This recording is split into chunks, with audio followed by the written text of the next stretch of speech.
প্রিয় শিক্ষার্থীরা, তোমরা সবাই কেমন আছো? আশা করি প্রত্যেকেই সৃষ্টিকর্তা কৃপায় অনেক ভালো আছো। আজকের ভিডিওতে আমি তোমাদের বিজ্ঞান বিষয়ের অনুশীলনী বইয়ের তৃতীয় অধ্যায় সবুজ বন্ধু নিয়ে আলোচনা করব। আশা করি তোমরা ভিডিওটি না টেনে শেষ পর্যন্ত দেখবে।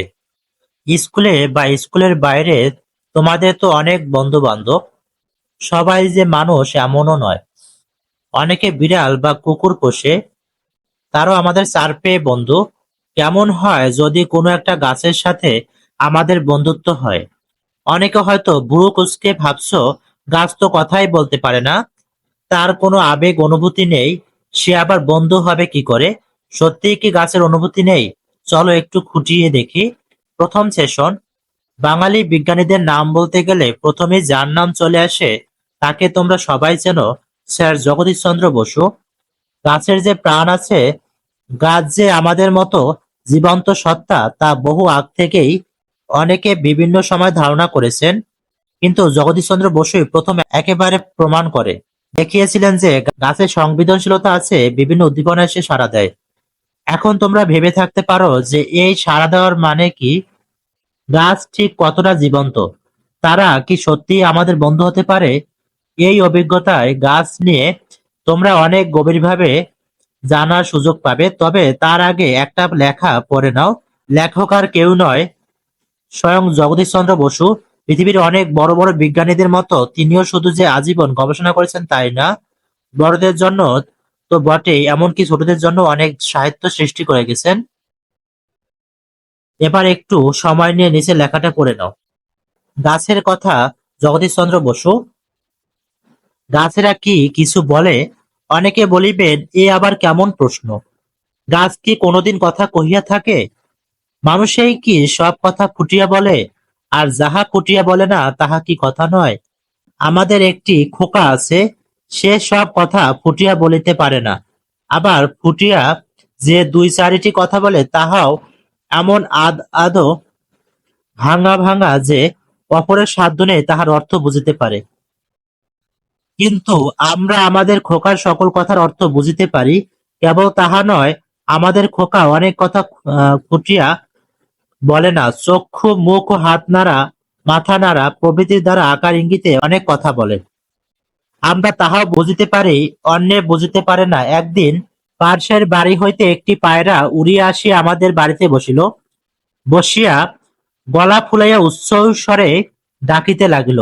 পায়রার সঙ্গে খোকার নূতন পরিচয়। খোকা তাহার অনুকরণে ডাকিতে আরম্ভ করিল। পায়রা কি রকম ভাবে ডাকে বলিলেই ডাকিয়া দেখায়। তদ্ভিন্ন সুখে দুঃখে চলিতে বসিতে আপনার মনেও ডাকে। নূতন বিদ্যাটা শিখিয়া তাহার আনন্দের সীমা নাই। একদিন বাড়ি আসিয়া দেখি খোকার বড় জ্বর হইয়াছে। মাথার বেদনায় চক্ষু মুদিয়া বিছানায় পড়িয়া আছে। যে দুরন্ত শিশু সমস্ত দিন বাড়ি অস্থির করিয়া তুলিত, সে আজ একবার চক্ষু খুলিয়াও চাহিতেছে না। আমি তাহার বিছানার পাশে বসিয়া মাথায় হাত বুলাইতে লাগিলাম।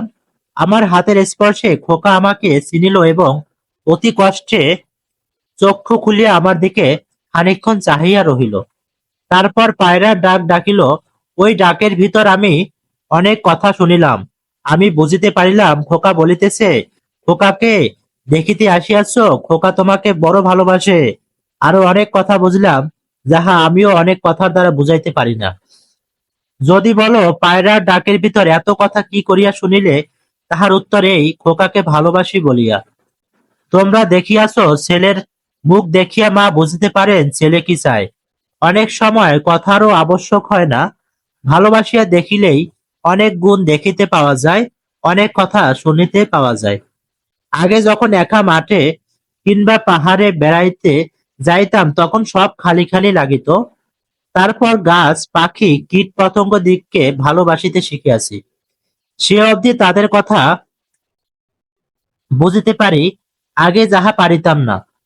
এই যে গাছগুলি কোনো কথা বলে না, ইহাদের যে আবার একটা জীবন আছে, আমাদের মতো আহার করে, দিন দিন বাড়ে, আগে এসব কিছুই জানিতাম না, এখন বুঝিতে পারিতেছি। এখন ইহাদের মধ্যেও আমাদের মতো অভাব দুঃখ কষ্ট দেখিতে পাই।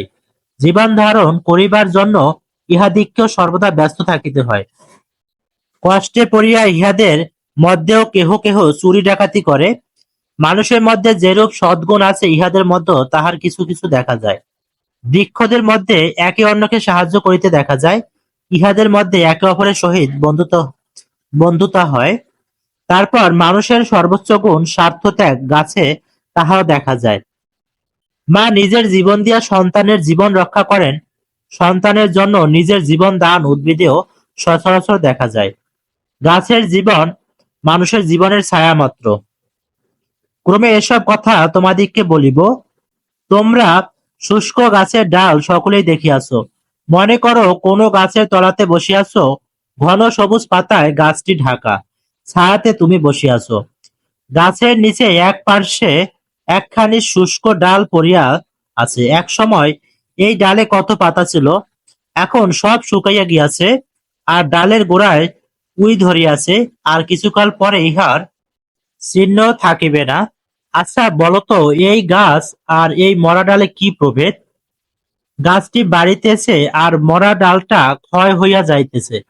একে জীবন আছে আর অন্যটিতে জীবন নাই।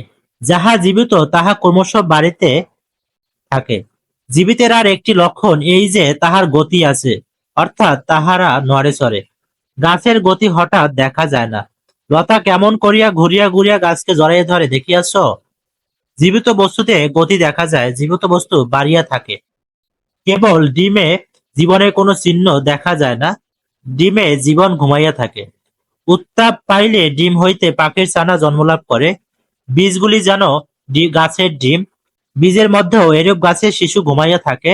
মাটির উত্তাপ ও জল পাইলে বীজ হইতে বৃক্ষ শিশুর জন্ম হয়।